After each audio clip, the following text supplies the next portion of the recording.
Our first story deals with a subculture of heavy metal music that some feel is sending a dangerous message to your kids. The forces of evil on the dark side of devil rock. And I want to talk tonight about the devil and demons and witches and wizards. And we just mix it up with hardcore and aggression and come out with something we think's an original sound. Loud, fast, heavy, you know. Well, what do you got? What do you got? You're listening to Riff Worship, the podcast that attempts to answer the age-old question, what makes a riff? Why do we care so much about the riff? I'm one of your hosts, Austin Paulson. With me again are my two very good friends, two co-hosts, Dylan Adams and Justin Swindle. What's up, dickheads? Well, you know, it's been a very, very kind of lackluster week for me here. You know, just been stuck in the cave, waiting to get the rock pushed out from in front of it. You know, they don't allow people like me out in the street after midnight. It's not a good thing. Even Portland, Tennessee has its boundaries with people like me. They see me and they're like, I thought that was a goblin. I thought it was Gollum. It is Halloween. We should let them out. Pumpkins are out. I mean, they've even dressed up the big giant strawberries in this town as different things. Like, it's insane. But they've let me out for a little bit to film one of these. So this has been pretty nice. Honey, don't go near him. Highlight of the week. Marty, I'm scared. I have personally sad news to report. The last time we recorded together, I had antlers, but the hunters got me. They cut off my antlers. It's like that no one knows video. This is going to be funny because I don't exactly know when this episode is going to air, and it's going to be either going to be wildly out of context or make complete sense for people. But yeah, I'm sorry, bud. Tough break on those antlers. It happens to the best of us. You're so majestic. We're going to be talking about an album today. Yes. This is kind of an interesting pick, Dylan. This was your pick. You've been talking about doing this record for quite some time. And why don't you introduce us to this record? Tell me why this record, what made you want to dedicate an entire episode to this album in particular?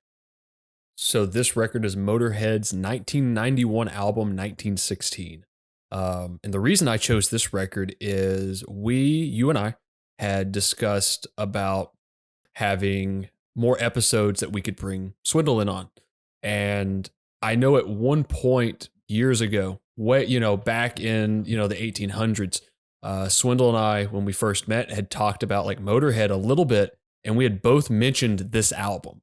And this is an odd album. Like, it's Ace of Spades, it's Overkill, it's the self-titled record. Sometimes you hear Another Perfect Day in there, Iron Fist, but this album, kind of an outlier, right? It's kind of a weird one. It's a 90s Motörhead album. And it always struck me that Swindle would have said this record. I was like, oh, somebody else knows that record like I know that record. Because like you don't hear a single thing about this record. And my connection to this record is I used to spend summers with my dad in South Carolina. And he lived in like, you name it. It was the typical like American suburbs. 2.5 kids, fenced in house. And there was like a small cluster of like these weird little shops, these little odd end shops at the end of the subdivision. And one of them happened to be a pawn shop. And I just kind of popped in there. I was like, oh, there's instruments on the wall, but there was a fleet of just like used CDs in there. It's like, hey, I got $7 in my pocket. I'm 13 years old, walking along, got my little like knockoff Walmart brand Discman, walk in, and I filtered through them. I said, oh, those are two names I recognize. I couldn't tell you any other thing I saw in there, but it was this album, and Swindle will be able to tell me what album this was, but it was the Beastie Boys record with Sabotage on it. Ill Communication, I think. That was it. Okay. So I bought those two, and I remember I distinctly picked up the Motörhead record because, one, I had heard Motörhead before. I'd heard Motörhead for Triple H's theme music from WWE, and I had heard I am pretty certain I had heard Ace of Spades maybe on a Tony Hawk game by that point. Maybe the first Underground or Tony Hawk's Pro Skater 3. Probably more Pro Skater 3. But I had heard Ace of Spades and was like, oh, this is great. So I want to hear more from this band. And when I left the pawn shop, I immediately put the CD in the Discman and was just like, all right, what am I hearing? And was just met with like that drum intro, and the rest is history. I'm kind of surprised to hear that this was a record that you and Swindle connected on, because this is really it's a rock and roll record. It's a catchy record. Yeah, it's got, not to say that Swindle, you aren't like keen to that 3-chord rock and roll or like solos and stuff like that, but I'm a little surprised. I am a little surprised, I guess, to tell you the truth. What is your connection with this record? My mom dated a guy that played bass, and this was like the early to mid 2000s, so it was like well after cassettes were like out, but he just had like a handful of cassettes that I looked through, and I remember 1916 for sure, and there were 2 Anthrax cassettes I remember, and maybe a third one. I don't remember if I got it on cassette or later bought it on CD. It was 1916, and then the Anthrax albums were Among the Living, The Sound of White Noise, and Stomp 442. John Bush.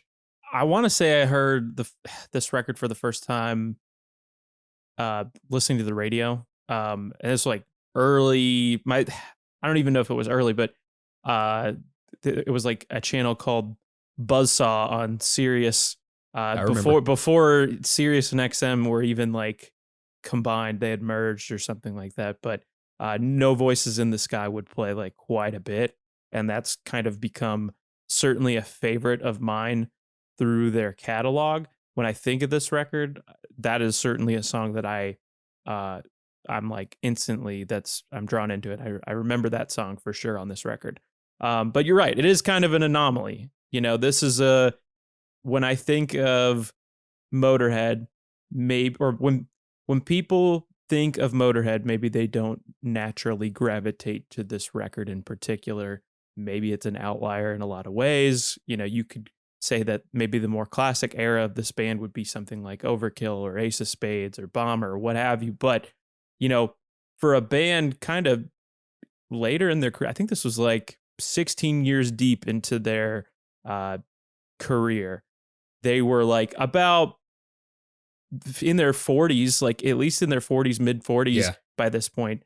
And, it's a killer record to be putting out that late in the game. But I know, kind of doing some research now and just kind of listening back to some of the records that came before it. Yeah, it was a troubling few years for this band trying to like get to this point. The records that came before it were kind of lackluster, to be honest with you. Not to say that there isn't some tracks on the records that came before, like Rock and Roll or Orgasmatron, but a lot of production problems persisted on those records. A lot of legal issues, from what I understand, through at least both of those. The band was signed to Bronze Records, I believe, on before they released Orgasmatron, and then they signed with a label by the name of GWR.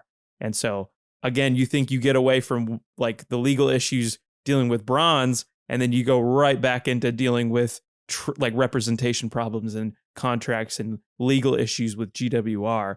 And so because of that, they essentially couldn't get this record made for a good 3 to 4 years. They couldn't record anything. Some of these songs were actually being played, like a good half of the record was being played on tour before they actually, went into the studio. So that was kind of an interesting thought, where you like, man, just years and years of just kind of turmoil and like stress on the band through just the forces that be, the music industry or your management or what have you. This is and that's kind of the story with Motörhead, isn't it? Arguably they could have been a lot bigger of a band. I mean, everybody knows Motörhead. Mhm. Everybody knows Motörhead. They're a classic band, especially in the genre. But they could have sold more records. I mean, Ace of Spades is their most known record. But what most people probably don't pay attention to is No Sleep Till Hammersmith was a #1 charting record in the UK. Yeah. Like a live record charted #1. That was their biggest record they ever had. And I don't even know if those records went gold. I'm sure at this point they're probably close to going gold, but they're like one of the biggest cult bands you could imagine, right?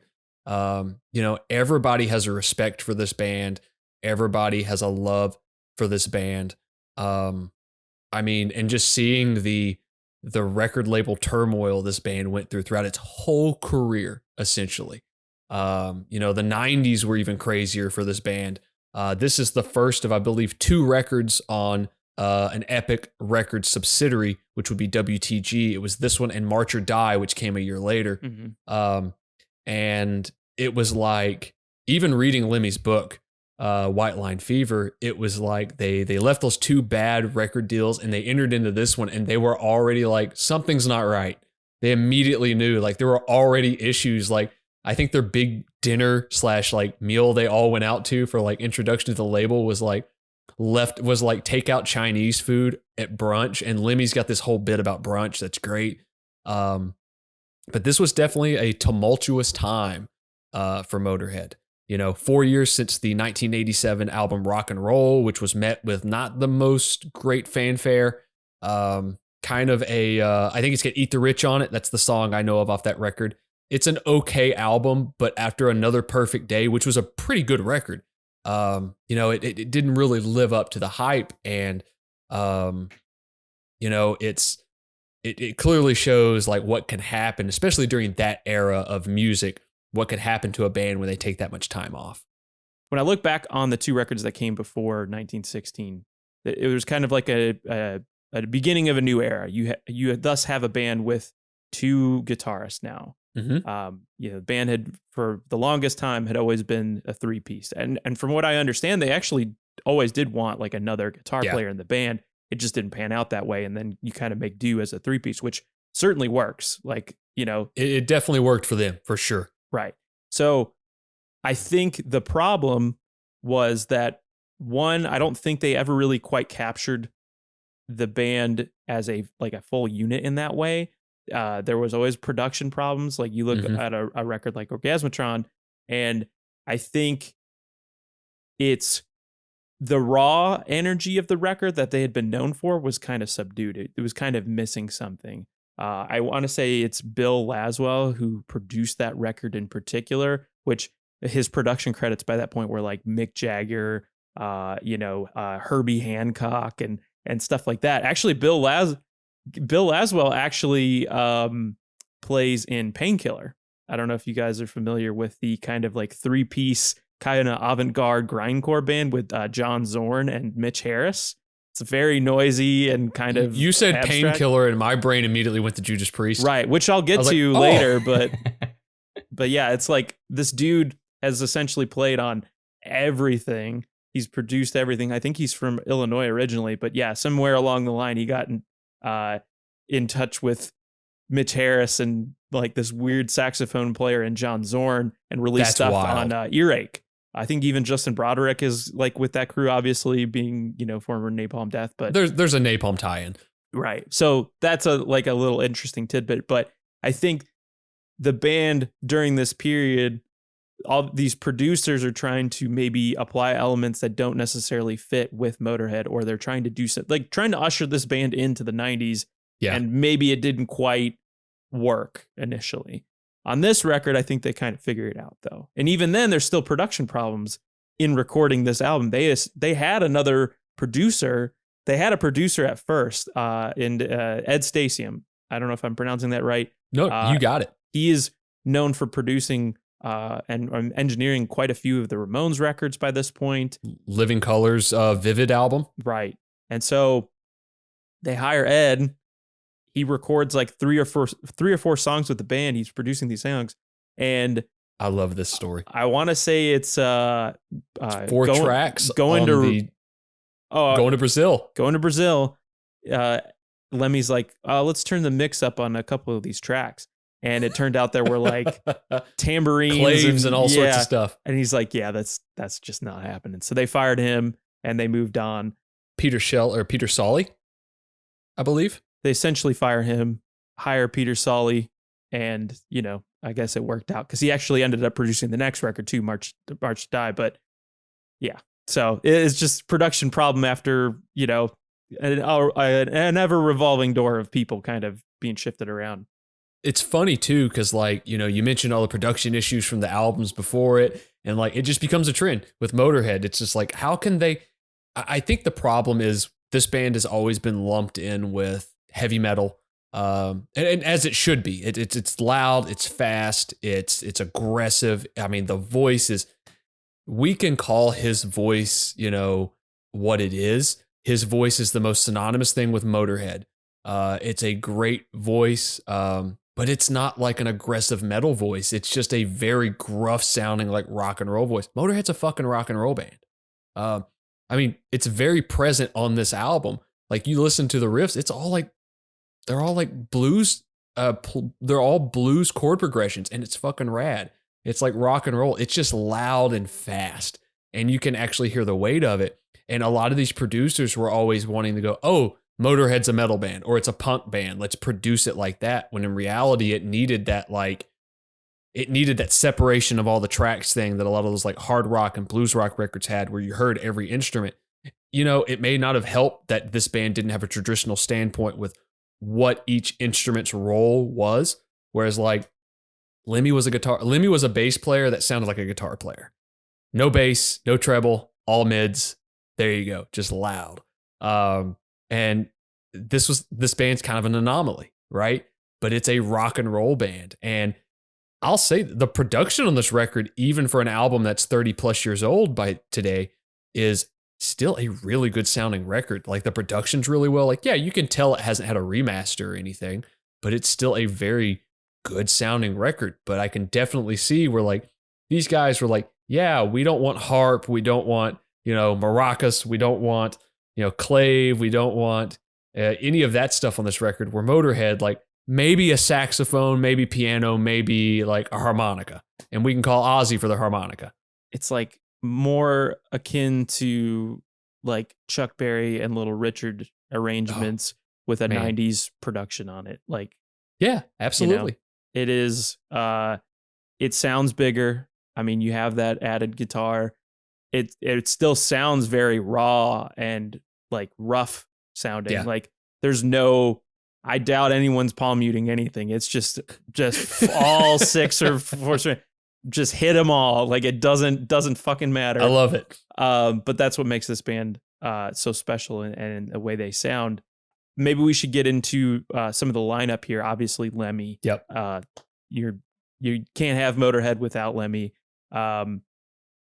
You have Phil Wizzo Campbell, of course. He was on the previous couple records. Was with the band till it ended. Right, exactly. Again, just kind of the details that we touched on earlier with the band having such terrible luck with lawsuits and everything. This was like a record where he felt like now we finally had not only enough time, enough of a budget. This was the first time he felt like from the moment he joined the band where they got to make a decent record. Then you have Michael Wurzel Burston. So, I mean, I remember, I think my first introduction to his playing would have been like on Killed by Death. Like I remember him very vividly from that song title. Very vividly from that video for sure. Can I add a note to Killed by Death? I'm sorry. Oh, please. In preparation for this, like, you know, we obviously all go down like the rabbit hole of like Motörhead information, and we want to get this as accurate as possible. I rewatched the Lemmy documentary. Yeah. And there's a great blurb from Scott Ian in there where they talk about all the song titles. They're going through all like the talking heads in there, not the band. And they hit Scott and he's like, Killed by Death. And someone goes like, oh, that's a stupid song. And he goes, you're stupid. It's like, I mean, that's a great song title. Stone Dead Forever. Like, come on. That is such a Scott Ian like rebuttal to that. That sounds like everything he ever said for VH1 in like the mid 2000s. He played yeah. I love the 90s. God, I watched so many of those growing up. Oh, And I did too. Him and his goatee were all over him. That thing became a boom mic after a while. What's that feller from Anthrax think about the Love Boat? Let's get his 2 cents on that. Love those. I love those so much. Then of course you have Phil Filthy Animal Taylor, the original drummer of Motörhead, back again. He was on the previous record. He had replaced another drummer that they were having issues with. But yeah, then you were like, let's get our, maybe they've been talking. Phil. Let's get Phil back on the record. So this is, of course, very short-lived. This is the last album to feature Phil playing on the album in its entirety. But there's some great stuff on here. I mean, we kind of touched on the first track, when the one to sing the blues. It opens with that kind of really great drum fill, and so I mean, you can't really beat his playing. I mean, he created and influenced kind of so many players. He helps with the sound of Motörhead. I mean, he helps with kind of that rhythm section, which is a weird thing to say on a Motörhead record because it's all just this wall of sound, right? Another thing to kind of point out about this lineup is there's only one person that's still with us, and that's Phil Campbell. Yeah, everybody is pretty much gone from this record. Wurzel passed in 2011. We obviously lost Lemmy in 2015, and we lost Phil Taylor in 2015. Funny thing about that is we lost Lemmy 4 days, maybe 8 days after Phil Taylor's passing, which was 4 days after Lemmy's birthday, his 70th birthday. The man was born on December 24th, 1945. We had a second coming, and there he was.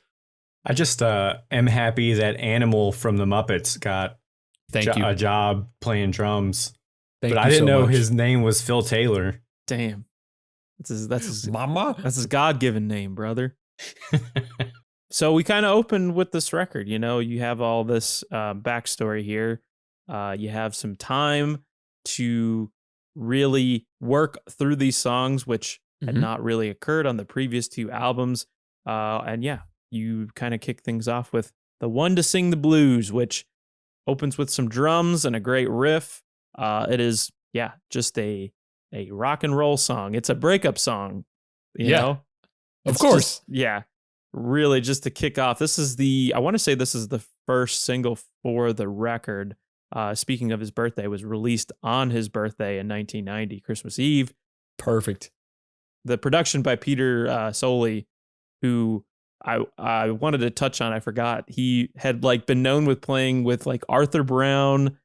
He was a brief member of Procol Harum for a year.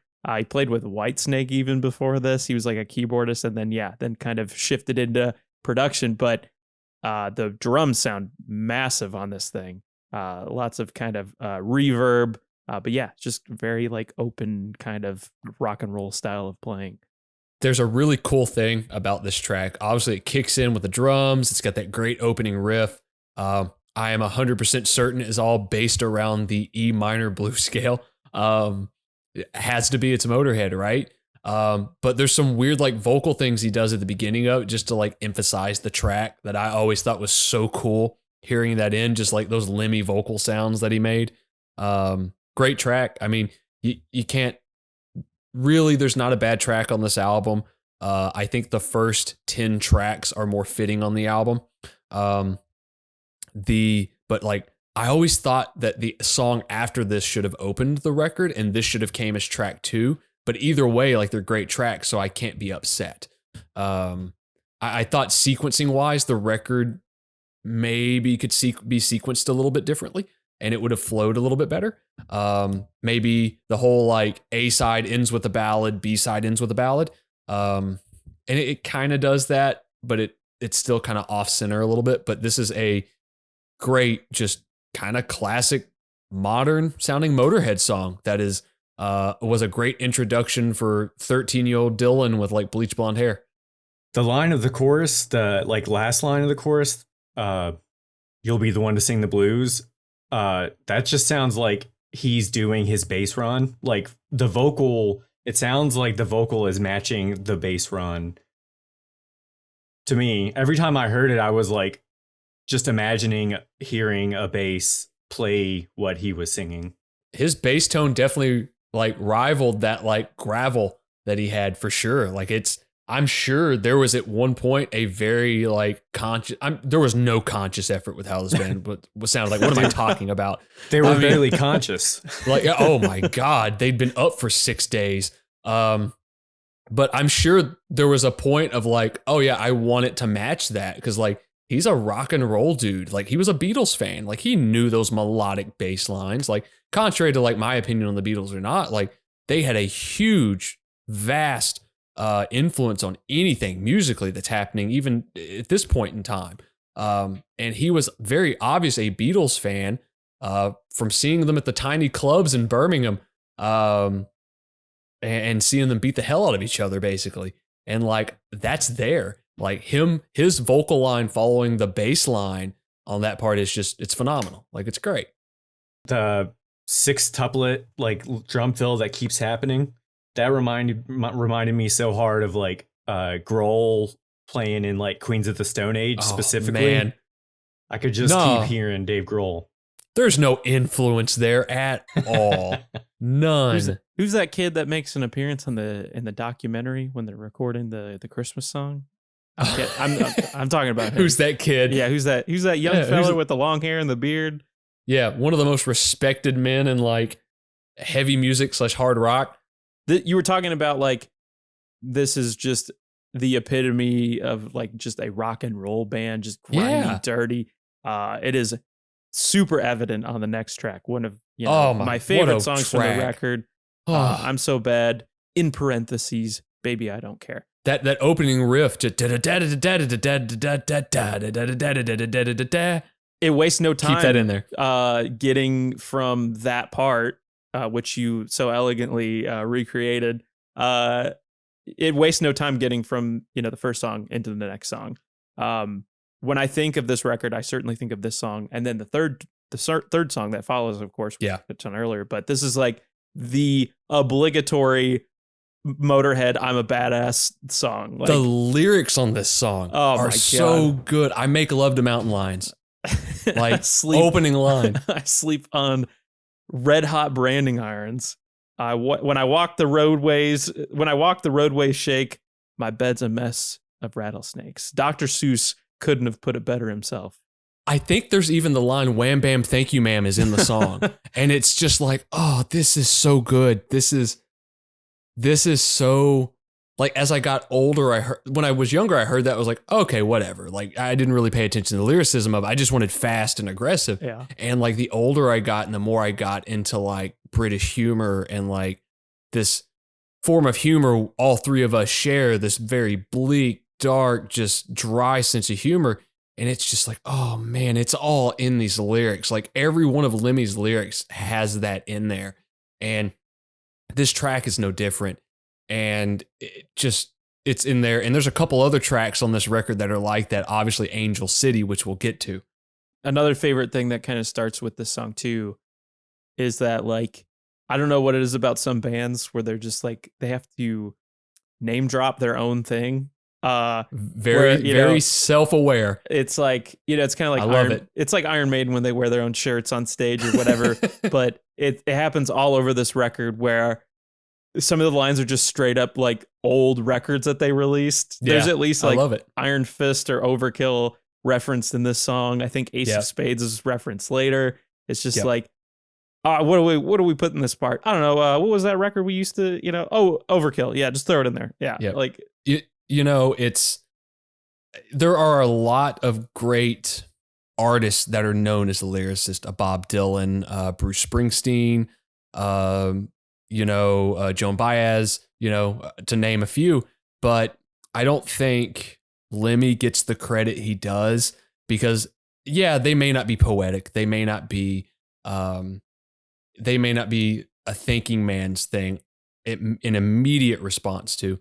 But when you really look at it, you're like, man, this guy's got it. He's obviously a very intelligent person. Yeah, he enjoyed a lot of different sins that are fun. And but man, he definitely made those lyrics interesting. And I love that. I mean, we can go back to their biggest hit, which is Ace of Spades. that whole song could honestly be any quote on anything at any point in time.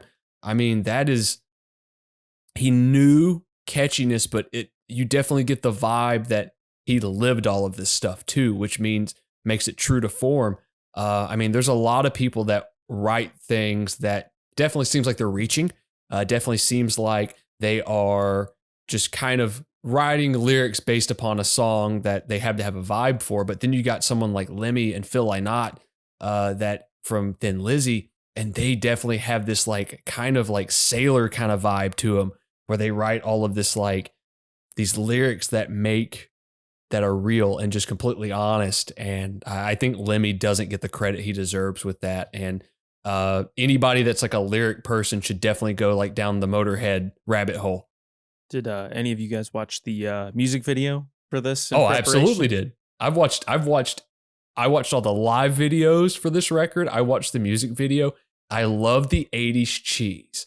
Oh, it's all of this. Hilarious. It's like, I mean, classic. All right, what are we going to do? All right, get the boys on stage playing, get the dry ice up there. We need a bunch of ladies on a gate. It kind of reminded me of a Patton Oswalt joke where it's like talking about like 80s music videos where it's like, all right, we get the band sweaty on stage playing, and then we need all these beautiful girls together miles away from the band, nowhere to be found. They're not together. And they're just like, where is this gate?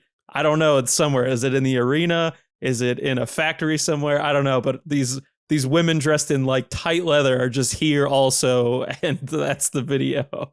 This video also has like a shit ton of like snap zoom that was like, it's a fast paced song, but it was just like, gah, gah, like. So like, I even watched the Hellraiser video, even though that's on the following record for like to coincide, because it's the same kind of era. And like, it's just, I love it. For some reason, that whole like tongue in cheek stuff just fits this band so well, because it is like, they're British, like they get it. Like even in the interviews you watch, I mean, there's that great interview with Phil Taylor and Lemmy from like the late 70s where they're in that hotel room and just completely dismantling that poor like interviewer. And it's just perfect. It's like, oh yeah, they get it completely. Like the Austin, you've seen it, Swindle. I don't know if you have, but they did these like about 15, 20 years ago, they did these like album DVDs of like greatest albums. And they did one on the Ace of Spades record. And like Phil Taylor and Lemmy are just throwing these great like jabs at each other back and forth. And it's just them messing with each other. And it's perfect. So then you have the third track, another like really high point on the record. We mentioned it earlier. No Voices in the Sky. Maybe just a very nihilistic, like, I don't know, like people are just fucking each other over, you know, nothing matters. You might as well just be a good person while you're here, I guess. I don't know how you guys interpreted the song, but it was really, I think there's a line where it's like, you don't need like a golden cross to know what's right or wrong, or, you know, need other people telling you like, they're just trying to, you know, pull one over on you. I think this has the line, I don't give a damn about anybody else. Yeah. That just, I mean, that sets the song. This is my favorite song on the record. Hands down. Like there's a lot of, this is a classic record to me. This is when I think of Motörhead, this record comes and then they're like, I guess their most lauded albums come after it. And when I think of this record, I immediately think of this track, and it is just such a great track. It's nihilistic. You know, it's again, it's a great written rock and roll song with just intensity. You can hear the volume on this record. Like you can tell that every amplifier plugged into on this album was, if not maxed out, damn near maxed out. And you can hear it. You can hear it in the way the guitars are recorded and the bass is pushed and the drums are playing. But this again is just a great track, a very catchy song. Very catchy. Like, and Motörhead has always had catchy songs, but something about this album in particular, like all the songs were kind of like crafted differently. It was almost like, hey, we're writing for ourselves. We're never like, you know, we're never writing for anybody else, but for whatever reason, maybe like Lemmy was like listening to those Chuck Berry and Little Richard records a little bit more around this time. And you get this on this song, and this is the highlight song on the record for me, with a lot of highlight songs. This is the song I think of every time I think of this record. I could put this song on at any time and just go like, okay, this is like, if I'm going for a jog, if I'm working out, if I'm getting ready, if I'm like working on something at work, like this song's in my headphones. Like this is a great track. Obviously, we're going to get to the Ramones later, but this song reminds me of a Ramones song.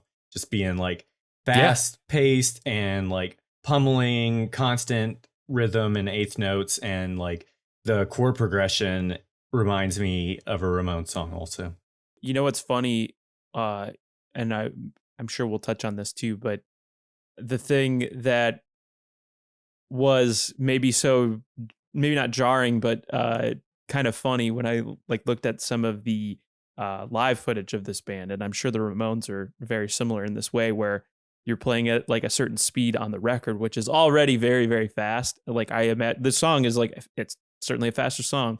The Ramones song is a faster song. When you watch them play live, it is like, guys, what are we? Somehow I get faster. it. Lemmy's just excited to get out there, I guess. But excited. Yeah. What's the unchemically altered? There was that story we heard about the Ramones for years, but you guys would tell it where it's like, I don't know if Johnny Ramone had just never heard of like alternate picking before. Oh yeah, they cut 2.5 minutes off their set. Amazing. It's like I just watched their documentary in kind of preparation for this, which is I don't remember the title of it.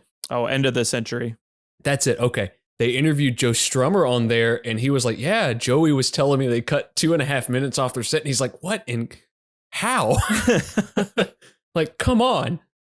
Did they alternate pick like the guitar and bass for Motörhead, or did they just downstroke all that shit too? Damn, I'm sure that was alternate pick. This was rock and roll. Like if you watch Lemmy play, he wasn't down picking. Okay.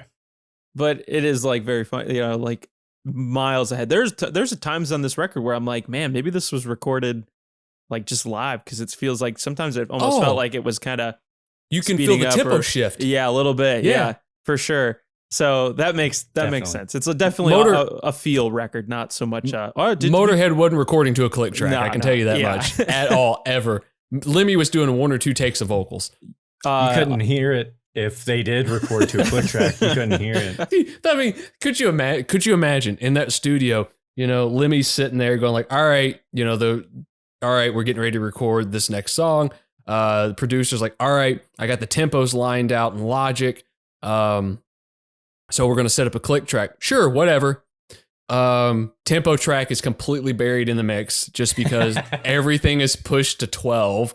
You've got like modern day Motörhead, which is like Mickey D, who is just a fucking phenomenal drummer, tempoing up. And Lemmy is just like steamrolling forward. Like, come on, that band's last album sounded like it had never even touched a computer.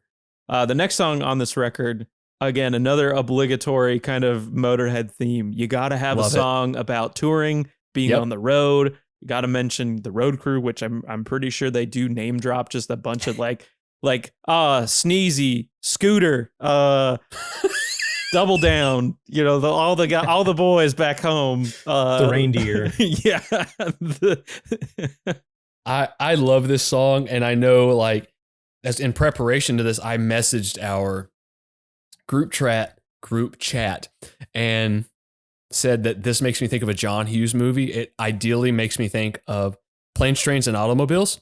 Oh, I got one that comes up later, but yes. And it makes me think of, ideally it makes me think of Run, Run, Rudolph, which Lemmy covered years later. Right. And I love it. Like it's got the piano in it. It's got this great kind of like driving vibe to it. Like it's just a good travel song. Like, this could have been in Uncle Buck. This could have been in, The Great Outdoors, anything like that. Like just a good John Hughes song, like makes complete sense. John Candy was definitely looking from the other side of the glass when they wrote the song for sure. Yeah, it's just like, I mean, We Are the Road Crew. There's so many like tracks that have this sort of lifestyle just imprinted all over the lyrical themes of the song. It's a good one. You kind of touched on it earlier, where as far as sequencing goes, I think thus far into the record it is probably the strongest part. Like this flows the best to me. So it's kind of like one after the other. It's just like good rock and roll. There's not really like time to breathe. You're just kind of like, damn, hit after hit after hit. And I think this works. Now, when you shift in the next one, I also feel like this kind of works as well. Yeah. Nightmare, the Dreamtime, which is like cool track. It's very. There's a lot of experimentation going around with like the layering and some of the reverse. This song for sure kind of reminds me of Killed by Death that would have been released before this, but just with the he almost sounds like a character. He's doing like almost like a gargoyle voice underneath. I don't want to say it's a contrast between high and low, but maybe low and even lower. Just as far as like his vocal range, it's got that demonic kind of layered vocal thing in there, which I'm a big fan of in any music. This definitely makes me think of like Orwellian kind of stuff. I don't want to say Lovecraftian because it's not. It's Motörhead. It's a little bit different. These guys aren't writing about dragons and shit. There's this track with the keyboards, which as a kid, I didn't really hear it. I just heard this kind of eerie song, but like years later, you hear the keyboards kind of layered in there, in and out. They're very subtle though. They're not over the top, which is a Motörhead song in its own right. But it's very layered. It's in there. It's very tasteful. The bass drives the entire song. Lemmy's got this great distorted kind of bass sound going throughout the song. What am I talking about? That's all he played with. But like just it's going all throughout the song. He's got these great reverse vocals going on in there that almost sounds like some sort of like possessed warthog of sorts. It's so good. And there's absolutely no guitar solo in this song. Don't gaslight me, Dylan. we were talking about it like before, and just like, oh, are the guitars reversed in this? I don't remember any guitars. But yeah, they kind of have like a weird little reversed thing. I mean, it's like descending into hell. I mean, it really just is kind of all over the place. It's a fitting song for Motörhead, even with the experimentation. Like it fits. It's not just like a weird, like, hey, we're going to try this creative thing that, we've never done before. Something about Motörhead steps into like going into different areas makes sense. Like it feels natural. It doesn't feel forced. It's like a trance, like that driving bass riff. Yeah, which absolutely. is obviously played throughout the entire thing for the most part. It's just, it feels like it's not annoying to me. It really just feels like I'm along for the ride and wherever it ends up going to. Ace of Spades not in this song. Yep. Gotta name drop the album that came out, 10 years ago. The next track I think is a standout track on the record. Like if there's 3 tracks in particular, this is one, just because it's a ballad and it makes complete sense. Like it's what you would want a Motörhead ballad to sound like. Yeah, he finally wrote. He got the ballad part. It's like very somber verses with like huge ass choruses. You gotta do the solo in there. Big choruses. This definitely makes me really think of, for those that don't know, Lemmy wrote the lyrics to "Mama, I'm Coming Home," and this is definitely in vein of that track, the way this song is written and the lyric standpoint. Actually, it may not just be "Mama, I'm Coming Home" that he wrote on that record. I think there's one other track he might have wrote lyrics for on the No More Tears record. But this is in vein to that. I think there's a really good live video of he and Doro singing this track, and it's Doro covering it, and they're like, all right, Lemmy's going to come out and do this. Like, oh, of course. Like that's fitting. Like she's kind of the heavy metal equivalent. She's kind of the female heavy metal equivalent of like Udo or something like that from Accept. So definitely got the same kind of like old school vibe to it. But just a really good ballad. Obviously the first track on the record is a breakup song, but like it's arguable, like kind of a throwback to our Ringworm episode. Like they're all kind of love songs and like breakup songs to an extent.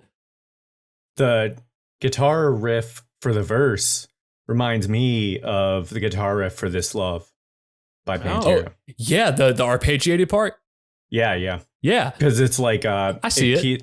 The bass notes keep just going up and down half a step, and the like. I know the guitar effect in This Love is chorus pedal, and I assume that's what it is for this song too.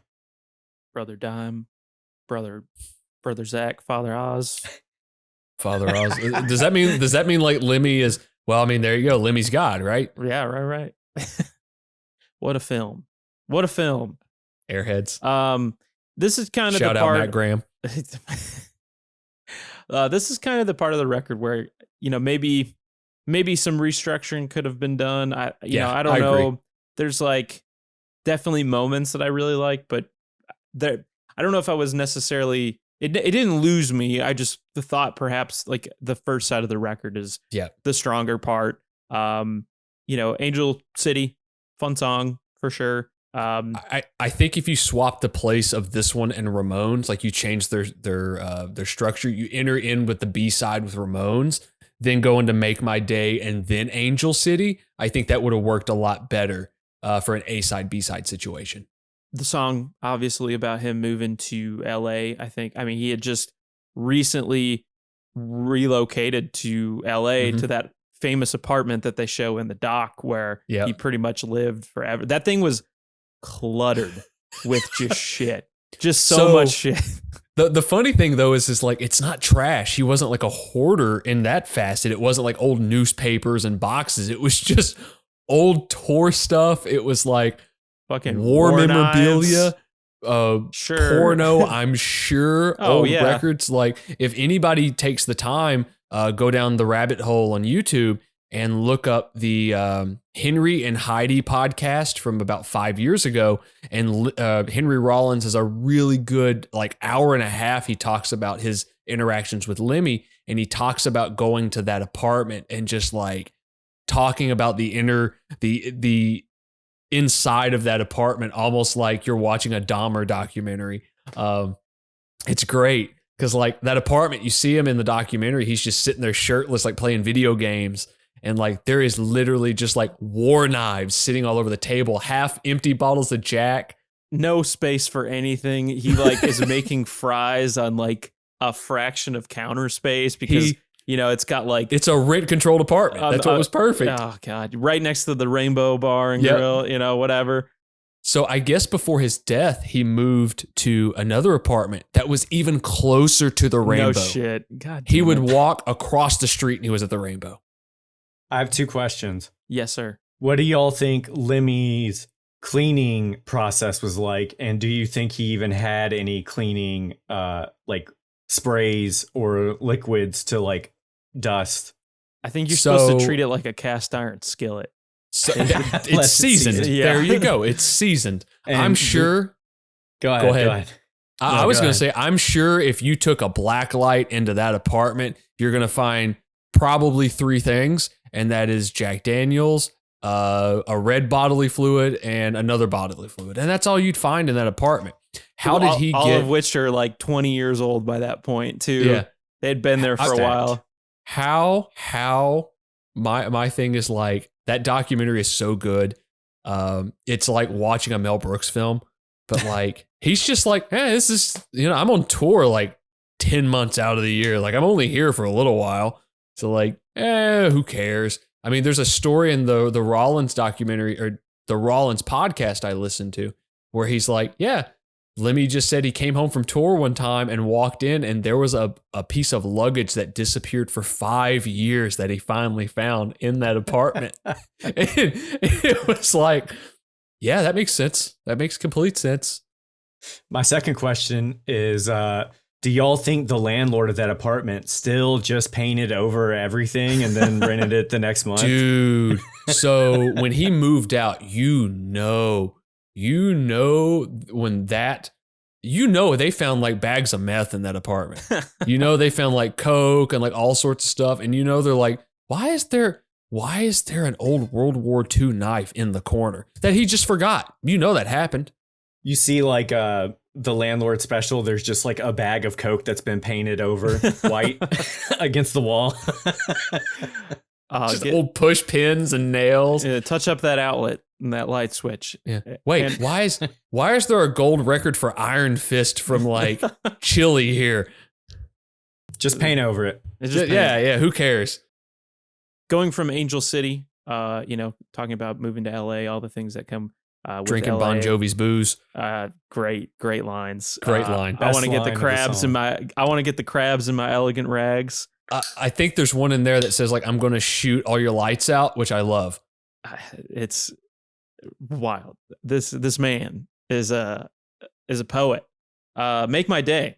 Following the Angel City, we're going in to Make My Day. Just fine song. I don't Classic. know if yeah. Classic Motörhead song. Pinch harmonics.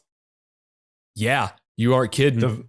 The verse, just constant pinch harmonics. Like Zach Wilde wrote that piece. Yep. All over it. Again, there's a couple of those tracks like this on this record that are just solid tracks. Maybe not the most memorable in the album because this album's full of really memorable hooks. But this track is one of those tracks that kind of falls to the wayside, a deep cut, as we would say. Especially coming in between Angel City, which is a really fun lyrical romp, and then you kick into again what a lot of people would consider almost like a crossover song, right? It hits the punk rock side of things. It hits the Motörhead aspect. I mean, this song was written about the Ramones. The song is called Ramones, and Lemmy used to introduce it. It's the only band that plays as loud, fast, and as long as we have. The Ramones were probably just as important a band to me than probably any other band that I could think of. When we're talking about riffs, right? When you grow up and you maybe aspire to play guitar, maybe you look to your Eddie Van Halens or whoever, these kind of virtuosos, and you think like, or at least in my experience, like I'm never going to be able to do that. But then you find this 4-piece band from New York City who probably didn't know how to play anything. Fought every time they played. Playing at just like a wild pace, like we kind of mentioned earlier. I think there's definitely a kind of there's a kinship for both bands. Yeah. Where it's like we're just up there doing what we know how to do. We're playing. We're writing about the things that we grew up around, things that we understand. There's not a flashiness to either band. It is quite literally just like 3-chord rock and roll sped up real fast. That's it. You're right. That's the thing with like, the Ramones were the blueprint to punk rock, right? I truly believe, and I've seen the documentary, but I truly believe you wouldn't have punk rock without the Ramones. You wouldn't have the British scene without the Ramones. The Sex Pistols wrote a great record. However, I think you wouldn't have got that without the Ramones, per se. At least like not in the way we would maybe know it today. Yeah, you know what I mean? absolutely. But when you've got a band that's already lauded as being creators of this subgenre, being tributed by another band that is ushered in as a creator of a subgenre of like thrash metal or anything like that, that's an honor. I mean, Johnny Ramone, who is not known to be the most like humble person, even said like it was like having one of the Beatles write a song for you, right? I mean, Lemmy had that much respect, and he had that much respect for the Ramones. He respected bands that and respected musicians that put in the work, that put the heft behind it, that put their nose to the grindstone and wrote for them and didn't write for anybody else. And, these bands had very similar tales of like recording woes and record label woes, and going through the whole rung of it. I mean, you wouldn't have modern music, especially like guitar adjacent music, be in whatever genre you want to put that stuff in. And genres were created by like journalists, without the Ramones and arguably without Motörhead. I think those are two vastly important bands that came out, and anything that came out after that is somewhat connected to those two bands because they're so important. And I mean, Lemmy paid homage to a band that he saw as fit to having that tribute paid to them. And this is a great track. It's like a minute and change long. I believe they wrote it in a sense of they wrote it and recorded it originally at what Lemmy said was Motörhead speed. And then they were like, hey, let's speed it up. And it sounded like a Ramones song. Dylan, you said earlier where like this band should have been bigger or made more absolutely. money based on their influence than they actually did. Because if you look at, maybe some of the venues that they played, even like in the later half of their career, they were playing theaters, clubs, what have you. But you go overseas, you're playing like soccer stadiums. Like they cover that really well in both documentaries, I think, like especially in End of the Century, where the band was like maybe always right on the cusp of doing something, but never quite got there. But if you go anywhere else in the world, they're selling out like soccer stadiums versus playing a club. It's funny now, like we saw, I'm sure we've all seen the live footage of the Ramones playing this song at one of their last shows, maybe their very last show, and they bring Lemmy on stage with them. Very last show ever. And you've got CJ, you've got Marky, you've got Johnny, you've got Joey, and then you've got God standing there next to him playing bass and singing along to the song he wrote. But it's remarkable to see, like, they played a really packed club, right, in that show. But you fast forward to like 2016, the Misfits get back together. They're fucking playing arenas. The Misfits are playing arenas. Could you imagine if the Ramones were like, hey, all of us are still around. Let's get back and play some shows. Even if it was just like, we don't need a new album. We never do. We just play the hits. It's all right. We're all going to have fun with that. Could you imagine what they would be playing to? Like, I mean, the guys in the Red Hot Chili Peppers are like fans of the Ramones and like have touted the Ramones. Like any punk band that exists post 1970. When did the first Ramones record come out, Swindle? 76? Something like that. Something like 76 or 77. Any band that came after that owes credit to the Ramones. You've got all of these bands that came through in like punk and hardcore that became huge and massively influential bands. You look at the Clash, you look at the Misfits, you look at Black Flag, Blink-182, Green Day, NoFX, all of these bands like that. They owe a credit to the Ramones. Maybe not directly, but indirectly they owe a credit to, and that can be said for like the heavy metal genre for Motörhead. I mean, Motörhead's first record came out in 77, so around the same time. They're kinsmen. Yeah. Basically at this point. Yeah. So to see some of that like footage of them playing together and being able to kind of like usher out a band, that's just as important influence wise. It was really cool to see that come together and played like 3 times as fast as it was probably recorded. A million miles an hour. You have Shut You Down. That's it. Another solid track from the record. Yep, another solid banger of a Motörhead track. What's funny is when I was a kid, I heard Shut You Down because I've always listened to albums all the way through. I heard Shut You Down, and then years later I became aware that there was a Shut It Down on a Motörhead record. It's like, wait a minute, did they redo an older track? Or am I misreading this? Right, it's like on Iron Fist or something like that. But yeah, it's like, oh well, change one of the words out. I don't know. We'll figure it out. But that's like, to me, Shut You Down is the last track of the album. To me, obviously we go into the title track, which is kind of an outlier. It is a weird song for the album. It's a weird song for Motörhead in general. Still feels natural. Still feels like this great kind of very very thought-provoking song. Very true song to what the band is. Definitely has a vibe to it. I think it's been very known that Lemmy has an affinity for old world history, World War I, World War II. And this track is no different. This track has a lot of ties to the Battle of Somme. I hope I'm pronouncing that correctly. which like 10,000 men died before noon. And it's a tribute to it. Like even the album title and the album cover is a tribute to it. It all ties in, but this is still a very weird track to be on this album to me. It feels a little off, almost like this could have been on a single or something, right? Could have been just its own thing for this album. Could have been on the wall. Yeah. No, seriously. It absolutely could. It sounds like One of My Turns or Goodbye Cruel World or something by Pink Floyd. I like that it's not anything that I've heard the band do before. And I like that. Yep. I like that they experimented with something.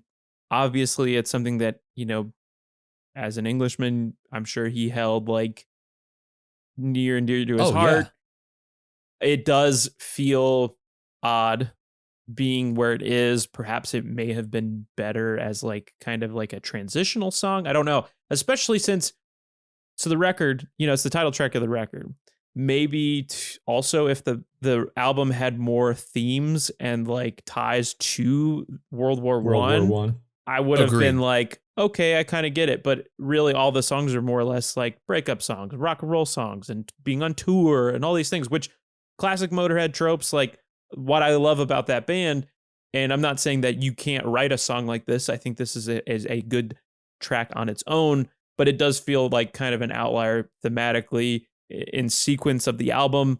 Yeah, I don't know. It's kind of hard to really put my finger on it, but it is kind of a weird contrast when you're going from just kind of like 100 miles a minute type of songs for the most part. It's abrupt into that song. It just, it feels kind of off for sure.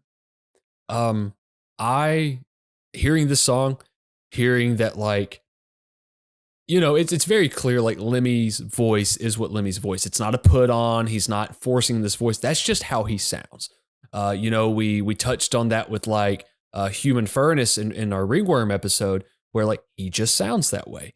And he's even like very half singing on this song, and this very coming from a very deep place to this. And it's him, it's keyboards, and that's it. And it's a very well done song. It's very well done.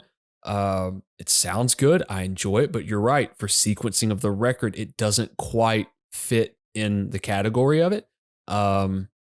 Great song. I don't know if this should have been the last song of the album. I felt like it should have ended with like just a loud, fast Motörhead banger. But maybe that's what's great about it is it doesn't end with just loud, fast Motörhead, right?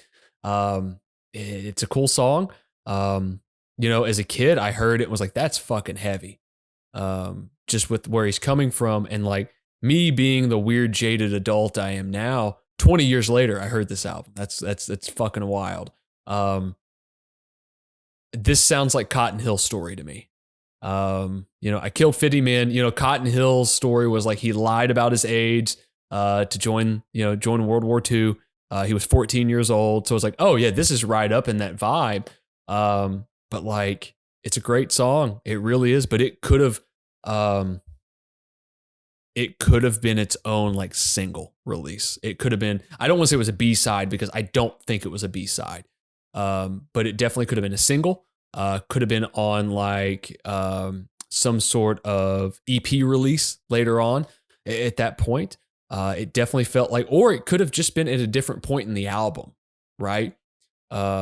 Maybe as like an intermission track or a segue track or something.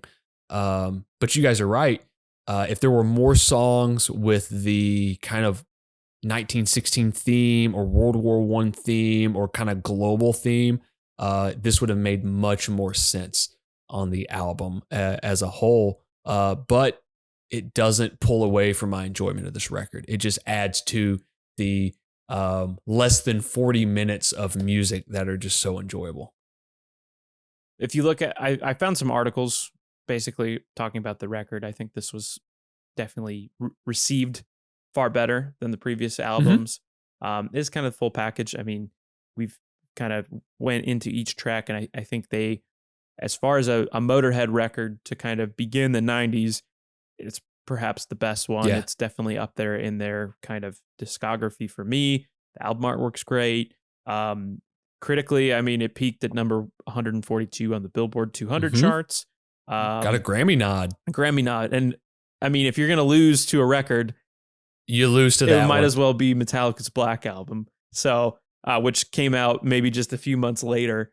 Could you imagine in 1992, you're at the Grammys, Metallica, been snuffed at the Grammys from 89. You release your biggest album ever, right? You're up against your heroes. Yeah. Right? I mean, I think Lemmy called James Hetfield Jimmy for his whole life. He called him Jimmy. Even in interviews, he was like, "Oh, Jimmy, like I love those kids." To a point that, like, could you imagine beating out Motörhead and just being like, "Fuck," like we lost to Jethro Tull, which was a travesty, but like we had to beat Lemmy. And then even just some of the other bands that were nominated as well. Anthrax, Megadeth was on this as well. Soundgarden. Really? Were they up for Rust in Peace? I think there were. I think Hangar 18 was nominated for. Holy best, shit! So. Look at that. And then so you get an album that's pretty well received, and then you basically, I mean, this band was pretty well known for going on tour pretty hard. I just lived on the road forever. Years leading up to this, I want to say there is a tour doc by the name of Everything Louder Than Everything Else that was released in 91. And in the beginning, it says that the band had basically toured through the beginning and the end of the Gulf War, which was wild, through Europe and whatnot. But in kind of tying in with that, there was also, a significant tour that occurred through July of 91 to August of 91. It was like Operation Rock and Roll, which I guess was in support of, troops during the Gulf War.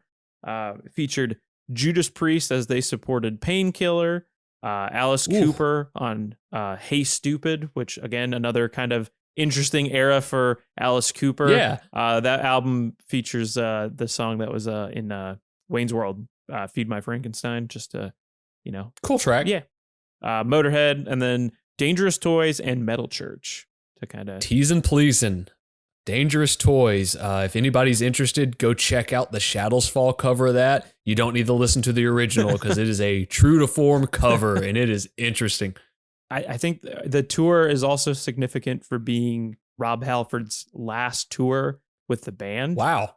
Before he left and was replaced. There was also an incident in Toronto I read about where he, he's kind of known for coming out on the motorcycle to kind of intro the set. He basically came out on the motorcycle and then like clipped the drum riser, broke his nose. I've heard this. Got a concussion and was like unconscious on stage. And so they were trying to find him like in all of the smoke and the fog. And I think Glenn Tipton basically was like walking around on stage and just like stepped on him and was like, "What's this? Is this like a prop?" And it's like your lead singer's body just unconscious on the ground. So, he obviously is fine, still kicking. That is some Mick Foley Hell in a Cell shit. Honestly, some Spinal Tap shit. Yeah, for sure. And you think that band had been doing that bit for like damn near 10 years by this point. Yeah. The fact that nothing happened. The fact that it hadn't happened previous or that I know about is pretty lucky. But I love, I think some of the footage that I've seen through this era of the band, it seemed like they were in a better place. Dude, they were tight. My God, were they tight. Some of the footage behind the scenes is great, especially in that tour doc, kind of interview. It's like when you watch it, kind of reminds me of like the Crowbar or the Pantera home videos. It's like literally just live sets and bands dicking around. And there's great footage of Lemmy and they're playing a live show and like he's in a shirt and I think it's from one of the bands that he's played with and it just says slut on it. And like this sleeveless black shirt just says slut. And I was like, Dad, it's Lemmy. Like, I'll take it. He's great. This band was known for touring. I don't know if this was necessarily the tightest the band ever was, but man, it was the footage I've seen. This band was so tight. Yeah. So tight during this period. Almost like they had something to prove again. The band had been around for almost 25 years by that point. 76 to 91. Okay, maybe 15 years. And they were definitely like out to prove a point.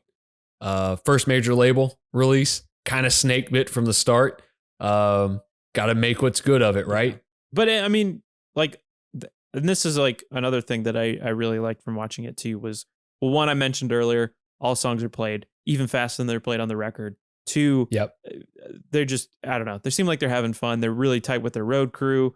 There's that funny story with Wurzel. He's like, he has his dog like on tour. Like I don't know what kind of dog it was. It's like, or at least for one of the shows in Europe, it's like him just playing, backstage of an arena with his dog, is like, couldn't care less about what's going on, around him. But it's just a dude playing with man's best friend for sure. So the story, it's in Lemmy's book. It's in White Line Fever. If any of you guys are like into like rock and roll autobiographies, it's a very fun one. It goes up to around the late 90s, maybe early 2001 kind of period. But they're getting ready to go on tour, and Lemmy walks into this room, and Wurzel's like bent down, like talking to his dog and everything like this. And he goes, "Wurzel, what's going on?" And it essentially comes down to the fact that like Wurzel's like, she knows I'm going on tour. What are you talking about? Well, she sees me packing my bag. Wurzel, dogs don't know you're going on tour. They don't know you're leaving. They don't know you're packing. They can't comprehend that. And there's even a line there of like, that dog definitely taught Wurzel how to fetch a stick. It's like, this is beautiful. This is such a good I got to cackle out of the old man. This is perfect. It's a great record. It's not a perfect record, but it's a great record, especially for a band that, maybe were known for putting out records maybe 10 years prior to this. Do you guys have any final thoughts? Why should people care? Why should people check this record out? This is Motörhead will be one of those bands that I think will always be lauded as the underdogs band, right? They were never the big platinum selling band, but they were your favorite band's favorite band. They're like the Terry Funk of thrash metal, of heavy metal. They're roots rock and roll for heavy metal bands. I think Ozzy Osbourne had a very good quote when Lemmy passed away, and he goes, "He's my idol. I looked up to him. He's the greatest thing ever." And when it comes from the Oz man, it's words. Check this record out. Give it a listen. If you like Ace of Spades, you'll probably like this record. If you like kind of like really good quality late 80s, early 90s, just kind of hard rock adjacent heavy music, you're really going to like this record a lot. Give it a check. There's Overkill, there's Ace of Spades, there's Bomber. This one's cool too. I agree with Dylan, and I don't know that I have really much to add. It's just unpretentious rock and roll. If you want to like get some shit done, like clean your house or run or do something fast, just put on this album, and whatever it is, you'll get it done in 30 minutes. I think Lemmy certainly wrote this with Swindle cleaning his baseboards in mind. It's a great record. Be sure to clean behind the toilet, and let us know what you think. You can always comment below, and I'd like to hear from you. What did you think about this record? What'd you like? Can I add one more thing? No. I have something to add too. Yeah. A lot of people found punk rock and hardcore, and it made them feel like they had something that they could relate to. I don't know what it was about Lemmy and Motörhead, but as a kid, I really related to it. I had a lot of issues with my father, blah, blah, blah. We can get into that. But Motörhead, Lemmy's kind of like lineage in that band, and this record made me feel more comfortable with myself, made me feel more comfortable with what I liked, made me not give a shit about what other people thought of that. And it made me feel more comfortable in myself. And I'm sure we will talk about Lemmy in a whole at some point. as his importance to this form of music and whatever underground music was. But this record definitely meant a lot to me early on, and still means that much 20 years later. And I love that I can put on a record I discovered when I was 13 years old, at 33, 34 years old, and go like, God damn, that thing still hits. It's just like a sledgehammer. It's such a fucking good record. And listen to, my final words on what I have to say about this record is they were loud, they were fast, they were Motörhead.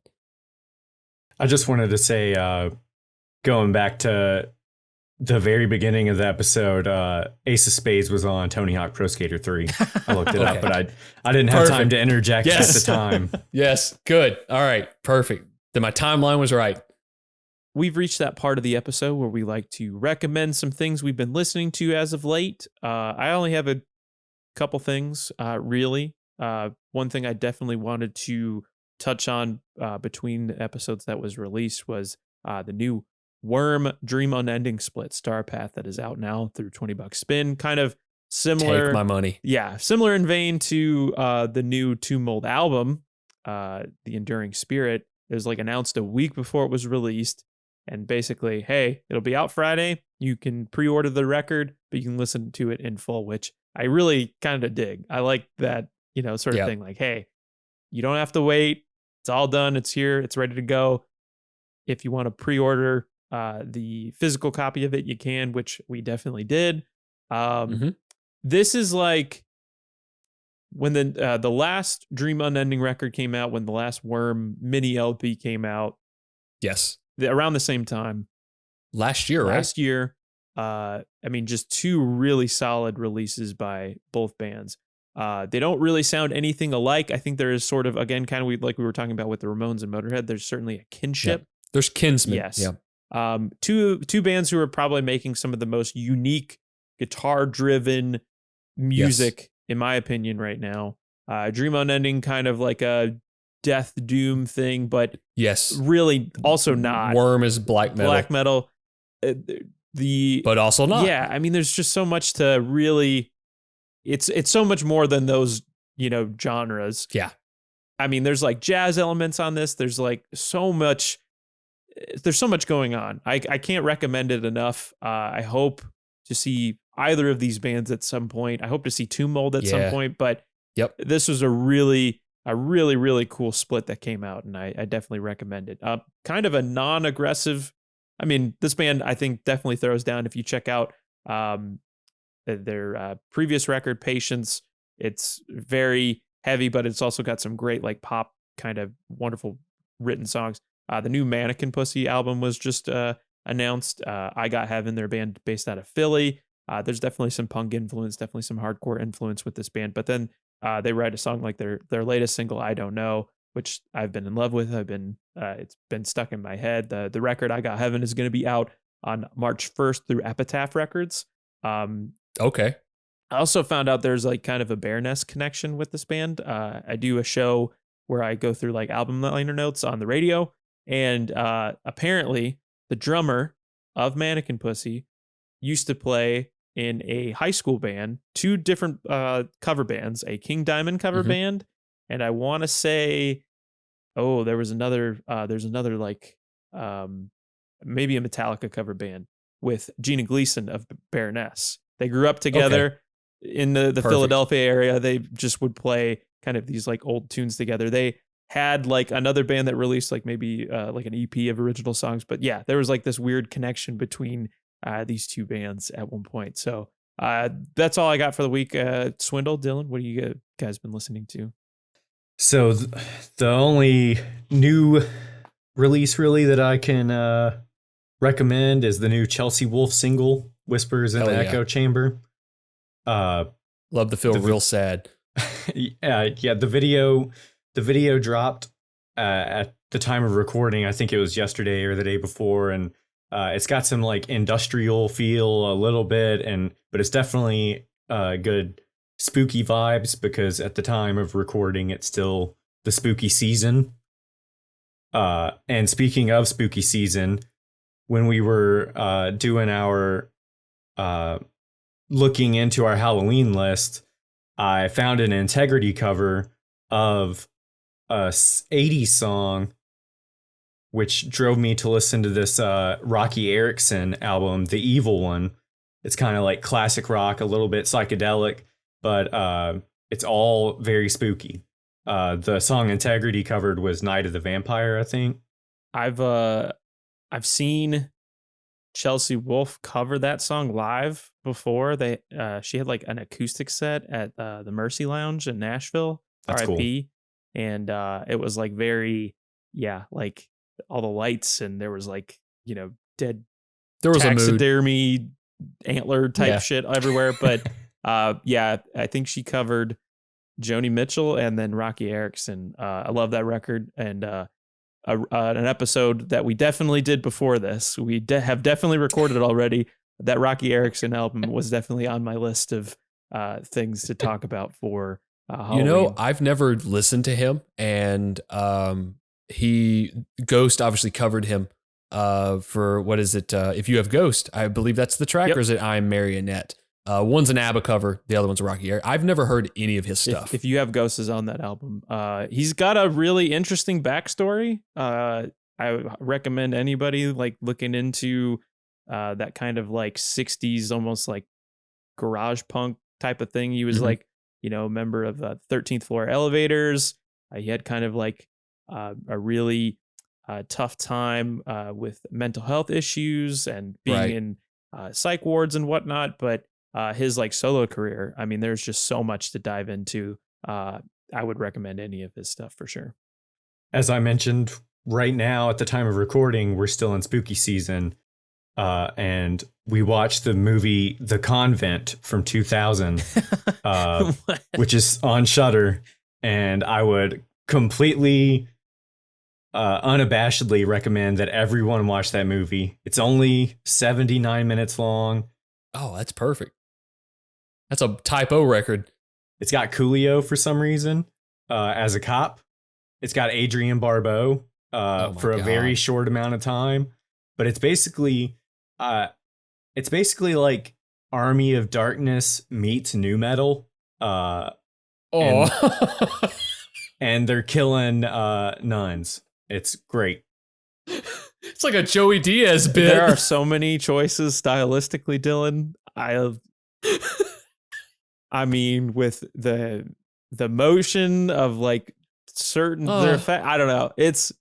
I would also recommend, I don't know if I would say I give it my full endorsement as a film, but I would love to hear what people think about it for sure. Oh my God. That sounds like a fever dream in the best way possible. That sounds like something Roadrunner Records would have signed off on in like 2001 prior to 9/11. Like that sounds like one of those things. That is fantastic. It was Fear Factory on the soundtrack, or Spine Shank or something, because that would be fitting. Might as well have been. As that time of existence, it features a lot of like dance, trance. That's music. even funnier. Yeah, it's definitely got that amen break beat that. It's got that 2/4 beat in it. Yeah. It just gives me anxiety every time I hear it. Your turn, Dylan. Oh God. Okay, I got a few things. I'll start with the most recent one. I have been a technical / brutal death metal fan for a lot of years, and I have been awaiting this thing for so long. Job for a Cowboy has dropped a new single. They dropped a recent single a few months ago, and it was great. And this newest one, which is called The Forever Rot, comes off of their oncoming album called Moon Healer, which should be out sometime in February on Metal Blade Records. This thing is great. I love the direction this band has gone. They started out as essentially as a forefront of deathcore and became a brutal death metal band, entered kind of in the tech world. And it seems like they've kind of entered this world into this progressive, kind of catchy, thematic death metal of some sorts. And this record has a theme, which I cannot make heads or tails of. Go look into the press release for it. It's great. The album is called Moon Healer. It will be out on Metal Blade Records sometime in February. But the song The Forever Rot has, if you're a bass player, that has some of the, shout out to Nixon Jealous. That bass playing is stellar. Good job, man. And I have another album that I have been really excited to hear. I got into a band called Afterbirth during the pandemic, and I've been awaiting their new record since then. And their new record, In But Not Of, is out on Willowtip Records. Man, that is a great album. There's so many weird influences on that record. There's post rock, there's like The Police, there's The Cure, there's some like electronica kind of influence on there as well. It's not just a brutal death metal album. I mean, yeah, when you listen to that record, the vocals are frog vocals for sure, you know, if that's your thing, but like there's some really interesting stuff going on in that record. And give that album a listen. It is out on Willowtip Records. And my couple more, my non-metal kind of listen of the week is from Four and the Strange Band, which is the son of Hank III. He's releasing a new album that will be out on Shooter Jennings record label, I believe. And the single is called Hangdog. Check that out. It's going to be a great record. And then the most recent release from Rivers of Nile called Hellbirds. Good thing. I like this direction they're going post the work. The work kind of got away from what I wanted from the band. But this is a little bit more straightforward, almost like has more song structure to it. Almost just feels like a catchy song. Good job. You know, I've had an affinity for that band since Swindle and I played a show with them back in like 2010. And 12 band bill. Something like that. Yeah. Too goddamn many. And that band just decimated everything. Like just came in, played. They were like moshing in their van to Meshuggah next to this graveyard, pitching like 40s in the graveyard. Great band, you know, give them your listen, but this new single is really good. Did you watch the video? I did not. I didn't realize there was a video. There definitely is a video for a Rivers song, and I think it's that one. It says it's like based on a true story, and it's like this dude who just gets way too drunk at a show and acts like a fucking idiot, and then like at the end of the video, he like passes out on the band and his dick's out in front of everybody at the bar, and they just like toss him out into the fucking street. God, that sounds like high school for me with like some of the people I was around. Jesus. Oh, okay. I thought you were saying you personally. No, like, no. Dylan, you're on the air.